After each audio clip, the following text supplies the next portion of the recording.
রাষ্ট্র মালিকানাধীন 4 ব্যাংকের শীর্ষ 20 খেলাপি থেকে আদায় বাড়াতে আলাদা টিম গঠনের নির্দেশনা দিয়েছে বাংলাদেশ ব্যাংক। সোনালী জনতা অগ্রণী ও রূপালী ব্যাংকের সাথে কেন্দ্রীয় ব্যাংকের সমঝোতা চুক্তিতে এমন সিদ্ধান্ত নেওয়া হয়। এছাড়া চলতি মাসের মধ্যে ইচ্ছাকৃত খেলাপিদের তালিকা চেয়েছে কেন্দ্রীয় ব্যাংক। মাসুম মিয়ার প্রতিবেদন। গেল মার্চ পর্যন্ত দেশের ব্যাংক খাতের খেলাপি ঋণ 1,82,000 কোটি টাকা, যার মধ্যে সোনালী, জনতা, অগ্রণী ও রূপালী এই 4 রাষ্ট্রীয় মালিকানাধীন ব্যাংকেই 84,000 কোটি বা 46%। অবস্থা উত্তরণে বছর 4 আগে প্রতিষ্ঠানগুলোর সাথে চুক্তি সই করে কেন্দ্রীয় ব্যাংক।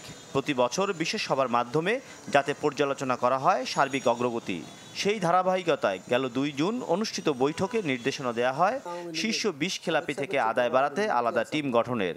এছাড়া ইচ্ছাকৃত খেলাপিদের তালিকাও পাঠাতে বলা হয়। নগদের কাছে সব গ্রাহকই প্রিয়, তাই তো সারা দেশে ক্যাশ আউট চার্জ সবচেয়ে কম কেন্দ্রীয় ব্যাংকে। এই এমইউ একটা যে করা হচ্ছে, এগুলো লোক দেখানো এমইউ কিনা আমি জানি না।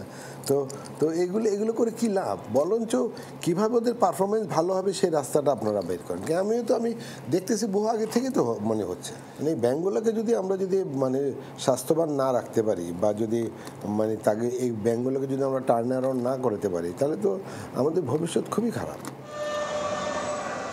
বৈঠকে বলা হয় 2023 সালে ওই 4 ব্যাংকের মূলধন ঘাটতি ছিল 40,000 কোটি টাকা, যা বছর ব্যবধানে বাড়ে 11,000 কোটি টাকার বেশি।